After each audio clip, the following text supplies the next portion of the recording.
everyone, and welcome to another episode of Becoming Visible with Christina Payne. I am your host, Christina Payne.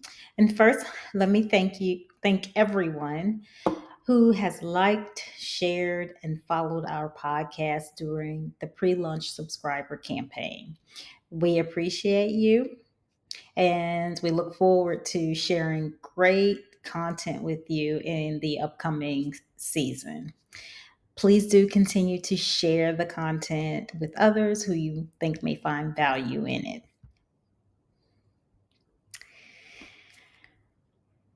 Icebreaker time. Okay, so have you ever looked at your website and thought, wait, who are we again? Yeah, have you had that moment where hmm, things seem a little different than the way we started out? Who are we again? Just a thought. Or another question for you. If your brand went missing, would anyone notice? What things about your brand are uniquely you that your customers look forward to? And if you were not there, they would notice. Think about that. Okay. Today we're talking about something every growing business faces. How do you scale without losing your soul? Before we dive in, here's a quick question for you to think about throughout the podcast, and it is: what's one value your brand can't live without? A value that you can't live without. So hold on to that thought. It's going to matter. So the key to not losing your soul as you grow is to be intentional at every stage of growth, right? All right, so scaling and growth are often necessary for businesses to thrive and reach a wider audience. However, the process can present challenges in maintaining a company's initial vision and values, especially for Black owned businesses that often face unique hurdles related to accessing capital or dealing with systemic inequities, right? So, as Black owned businesses grow, they often face pressure to conform or polish or change their image to appeal to new markets or investors. But growth doesn't have to mean dilution, right? We don't have to dilute our brand to grow. Some Black owned brands face the pressure to cater to broader markets and neutralize their products, right? What does that mean? So you may feel like you have to broaden your product offerings, include a little bit of this, a little bit of that, because you might have a potential customer over there. You want to widen that audience and sorry, you want to widen your audience and make it broader and appeal to other customer bases. That could potentially be at the expense of your original focus.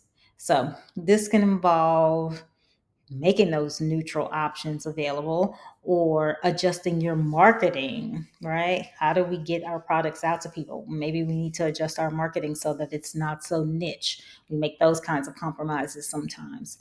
And while it could work, we can try and take the risk of it bringing in some more customers, those potential customers. But it could also result in alienating the customers that you already have and secured who have gone along with you for the ride, right? So let's just talk about those three stages of growth that I've coined. Stage one, growing and knowing who we are, the mission, vision, and values that made us. Stage two, growing and evolving into who we are, the business choices that defined us. That's very important.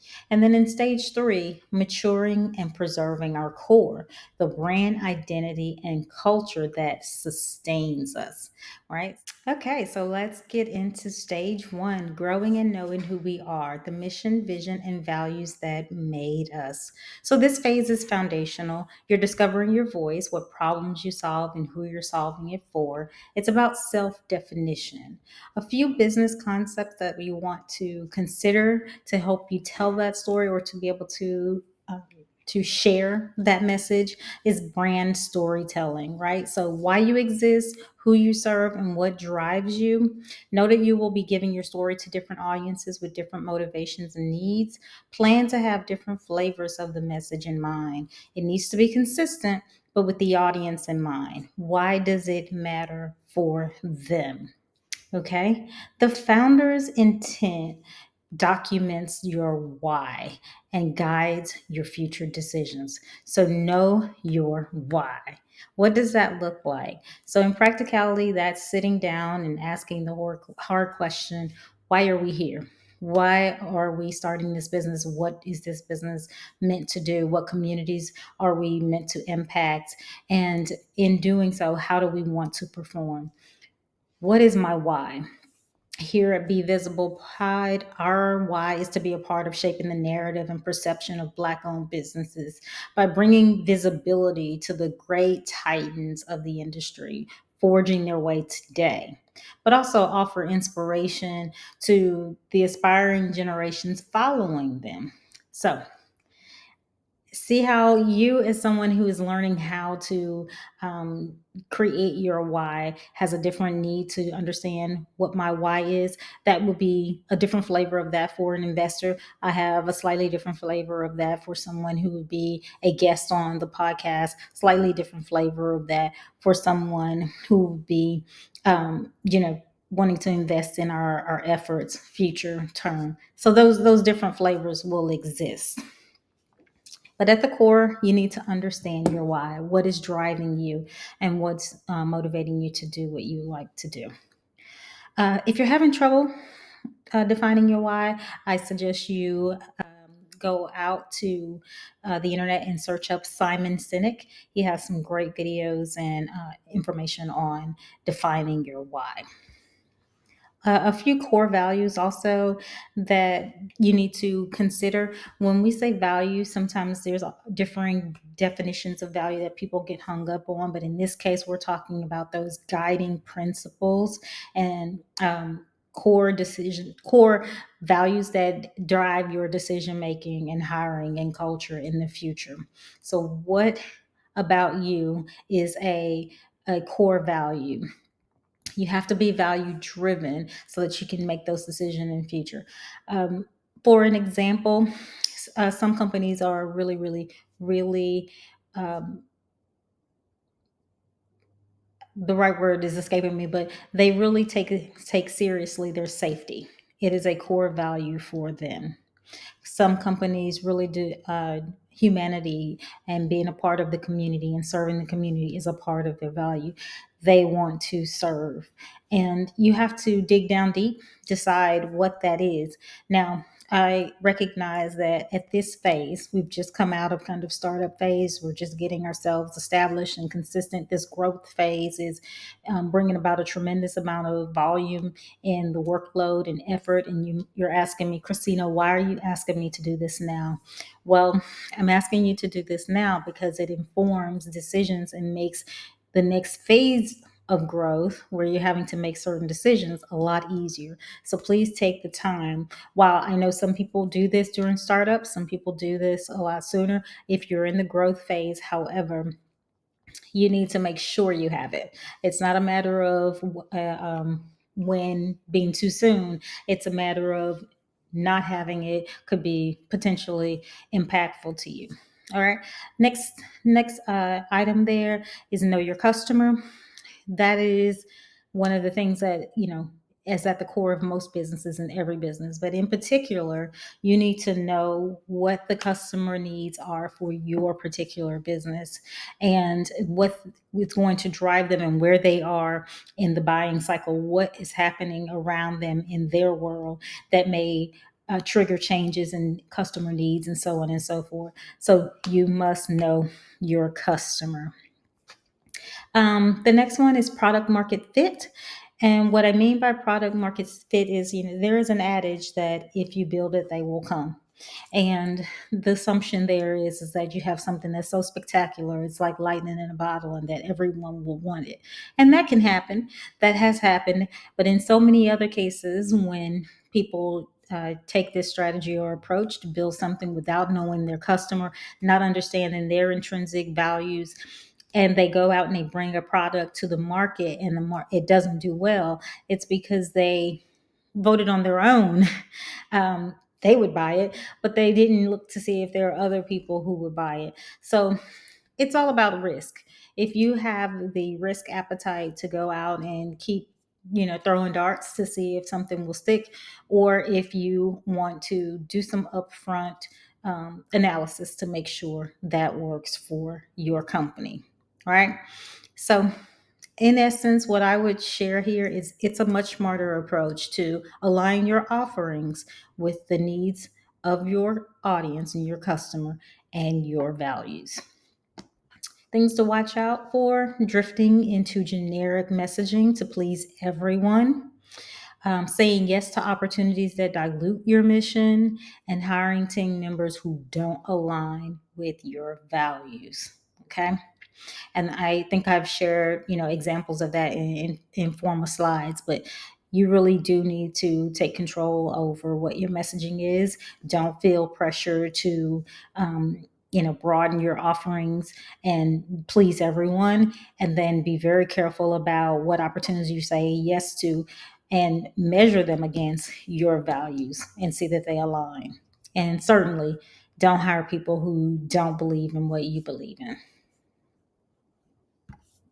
Okay, so let's talk about stage two: growing and evolving into who we are, the business choices that define us.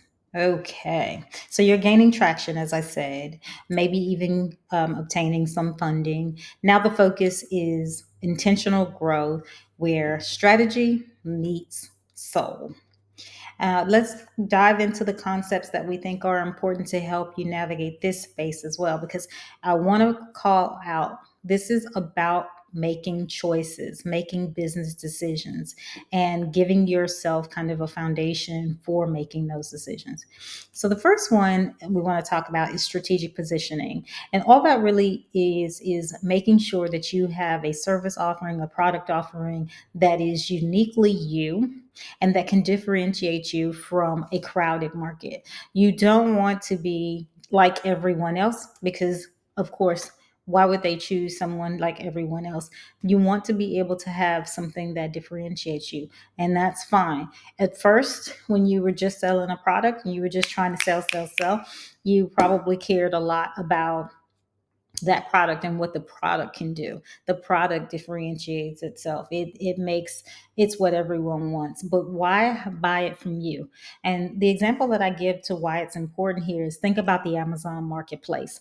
You can get on the Amazon marketplace and 50 different sellers are selling the exact same light bulb. The light bulb itself has been, blown up all over social media and maybe in the different markets, and everyone loves the light bulb. Now, when you get to Amazon Marketplace, there's 10 people, 50 people selling the exact same light bulb. What makes you choose one company over the other? In those cases, they all look the same. So what you choose on is price. You don't want to be the company that looks the same as every other company, and the only differentiator that you then have is price. You don't want that to be the case. You want to stand out from the crowd and say, yeah, you're buying this light bulb from me, but you're also buying one, two, three bullet points of why you should be here instead of over there. What does my customer service look like? What do my return policies look like? I'm known for something specifically, like Nordstrom's policy of returning something at any time. We know Nordstrom for that. So have strategic positioning. The next area I want you to think about is the value-based decision making. Here is where you will evaluate opportunities, partnerships, and growth channels through your brand's lens. So, you may have a lot of new ideas that come your way, and they all seem like great ideas to move your needle forward. And you're trying to decide which of these ideas we are going to go with. Well, if you have done the work in stage one to identify who we are, then you have a set of criteria and values, mission, vision that will help you to do a comparison or analysis on all of those items. And somewhere along that analysis, it will stand out very clearly the opportunities that don't align with your mission. It will stand out very clearly the opportunities that you should be focusing on, because they not only help you evolve and grow, but they support your mission, your brand, and they're going to eventually help you grow and believe in you. So establishing that core helps you make decisions now, right? I said this was going to be all about decision making and choices in this phase. How do we deal with that? Scalable systems. Scalable systems are really building operations and teams that reflect your mission and vision. You have been an entrepreneurial business, and those are usually agile, speedy, quick. They make decisions. They're usually collaborative organizations, and sometimes there's a lot of people who are generalists who are pitching in and doing whatever it is that needs to get done to move the needle forward. However, that works for 50 people.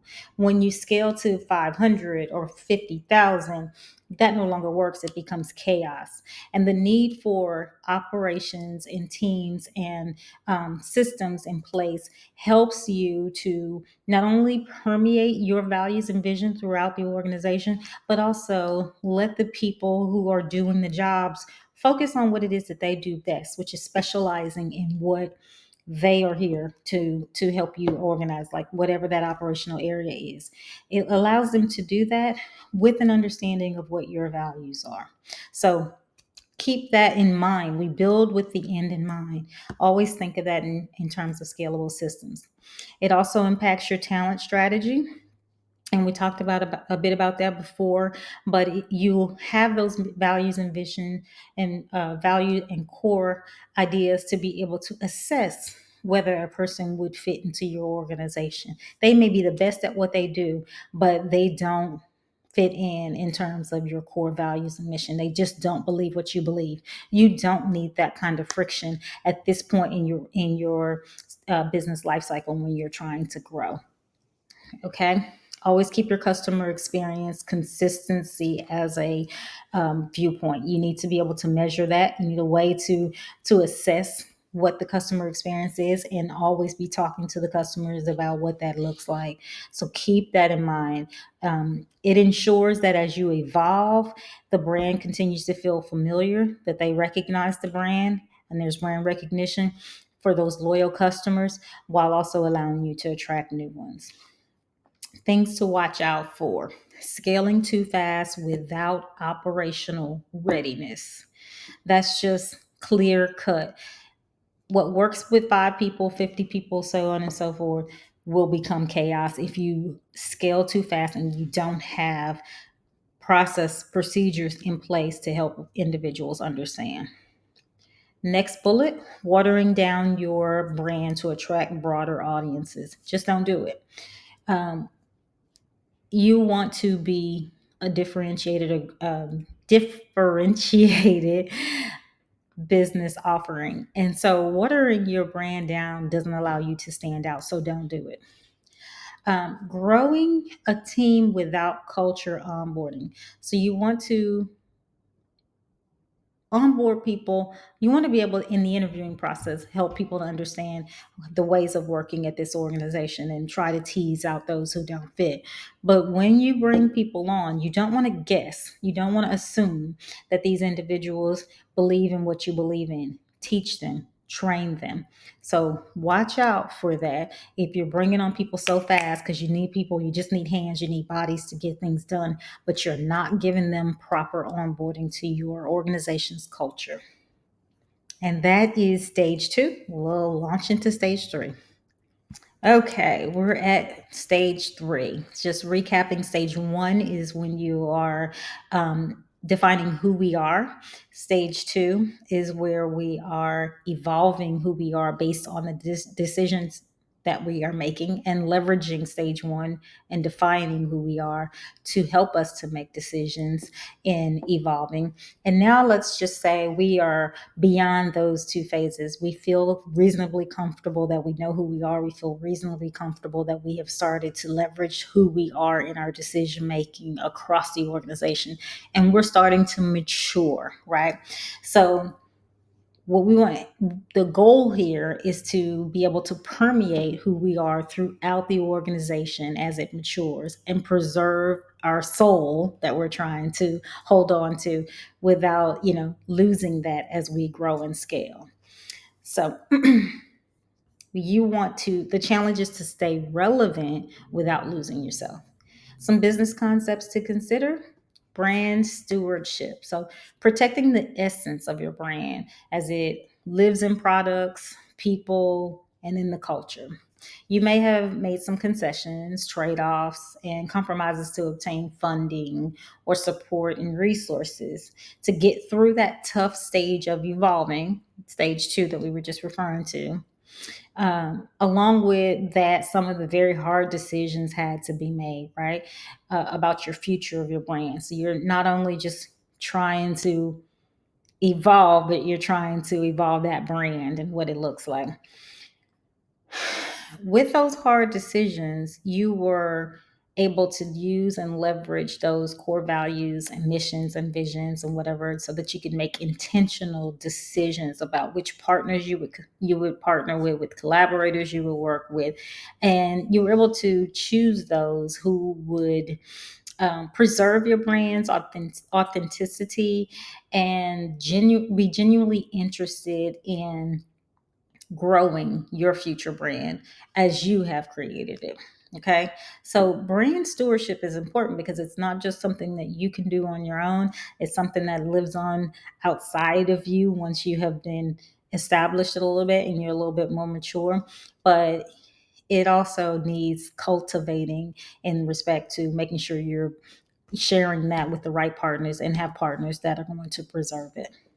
And that could be in your, we'll just have partners that can preserve it. I don't want to go too far over our timing here. Okay.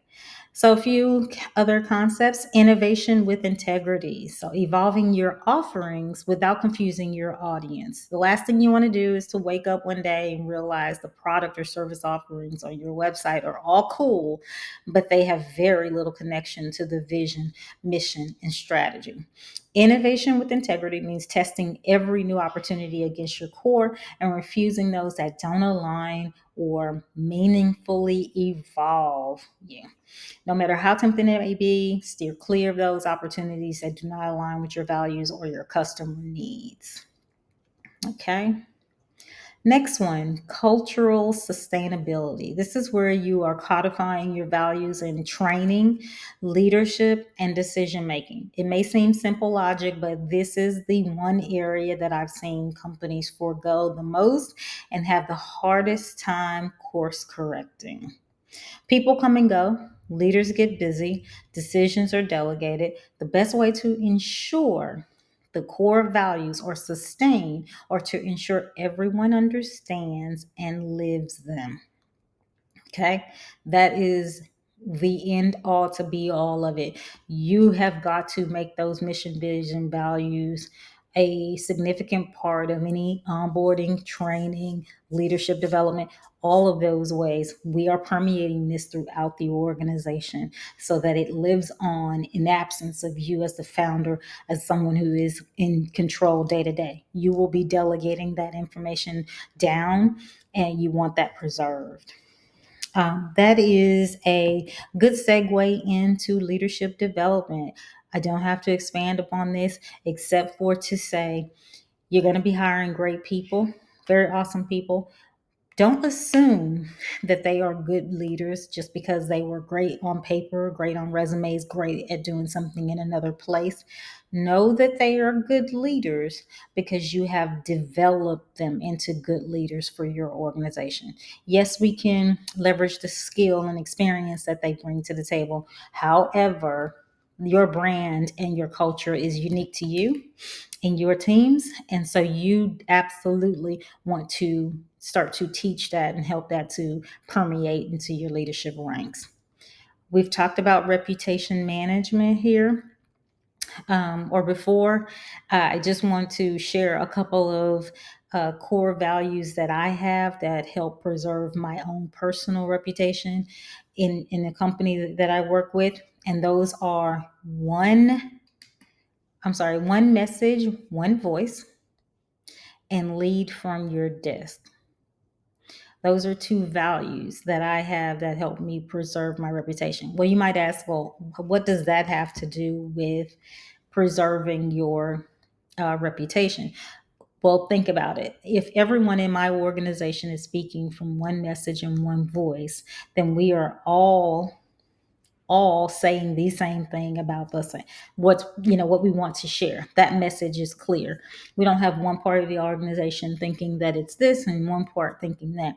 No, we are clear. Here is the message, and this is what it is. But also in doing so, there's also the reputation that we the I'm sorry the um, preserving of the reputation or making it personal to ourselves, right? When we start talking about leading from our own desk, it means that it's not the CEO's responsibility to preserve the culture or the reputation. It's our culture. We are this organization. So if someone is saying that it doesn't work from the outside, or our customers are saying this is not a great place to work for, I personally am intrinsically saying, you are saying that we are not good enough. We're not doing a good enough job. So make sure that you instill whatever values you have. Those are my values. You don't have to go with those, but it's about proactively maintaining brand trust as your visibility increases. Things to watch out for: bureaucracy that stifles creativity and agility, brand erosion from inconsistent experiences, and losing touch with the customer that built you. Okay, so let's keep going. I wanted to share with you a few real life examples. I will not go through all of these. You are free to take a minute or two to read through these. I'm just going to give some high level commentary. Real world challenges in Slutty Vegan. So we know that the founder, Pinky Cole, expanded rapidly without changing her unapologetically bold brand. She stayed true to her voice, even as she opened locations across multiple cities and partnered with national brands. All good things, all good things. But fast forward to 2025, and what we know is that the chain went through a period of restructuring in early 2024 due to financial challenges. Pinky she briefly relinquished ownership of the business before having to buy it back. The restructuring was prompted by significant corporate overhead. Okay. Which Cole described as situation where the business had grown too large to manage effectively. So, following the restructuring, she has re entered the business with a new perspective and is focused on rebuilding the brand. Next one, Mael Organics. So, Mael Organics, a hair care brand founded in 2014 by registered nurse Monique Rodriguez with the promise of prioritizing the health of textured hair. Yeah. So, all good things until until the controversy. So, although it was beloved by many Black women for years prior, Mael's products are embroiled in controversy and lawsuits from customers who claim the product's formulas were changed when sold to dun dun dun Procter and Gamble. So, what do you think happened there? So, there's that pressure to make yourself appeasing to a broader audience and compromising formulas and doing those things that introduce risk to the business, because you're trying not to lose your soul, but you're also at a place where you're growing and you don't have skills and resources and capacity to be able to do that growth. And so you're making those trade-off decisions. So sounds like she made some decisions in that evolving stage that didn't allow her to sustain. And so she sold to Procter and Gamble. And from there, here we are. Wishing them all well. Things can always turn around. I'm pretty sure they have some pretty excellent people consulting for them, wishing them all the best in revamping from that. But onto some more positive information. Worldwide Technology, founded by David Stewart and Jim Kavanaugh in 1990, has become the largest Black owned business in the US. Okay, that's exciting, right? Excuse me. So WWT is a technology solution provider specializing in areas like AI cloud, networking, cybersecurity, data analytics, and automation. The company has shown remarkable growth with 2023 revenues reaching 17 billion and employing roughly 10,000 individuals globally. How amazing is that? And that's sustained. Okay. They are sustaining. When you start talking about 1990, been around a while, and they are the largest. And by far, 17 billion is nothing to sneeze at. So we are very, very proud to have WWT as an example for us. The next one is Act One, founded by Janice Bryant Howroyd in 1998. The Act One Group is a global consulting and staffing firm. It provides professional services in the fields of technology, government, and entertainment, and is considered the largest privately held woman and minority owned workforce management company in the US. Take that. Okay, that is amazing. Starting from a single California office, the company has expanded significantly, now serving over 17,000 global clients and generating annual revenues of 2.8 billion. Absolutely fantastic. Okay. So I appreciate that all the information that I shared may have felt like, okay, it's a lot, but when you see companies that are succeeding and have longevity and scale, you will quickly find just in their bios and their quick snippets the foundational things that I have mentioned to you. Like Worldwide Technology definitely if they're going to focus on AI and sorry, they were focusing on cybersecurity, AI, cloud. They definitely have been keeping close relationships with their customers and understanding customer needs and adjusting thereof, right? So you see that, and it aligns with their core where they want to be a recognized technology firm.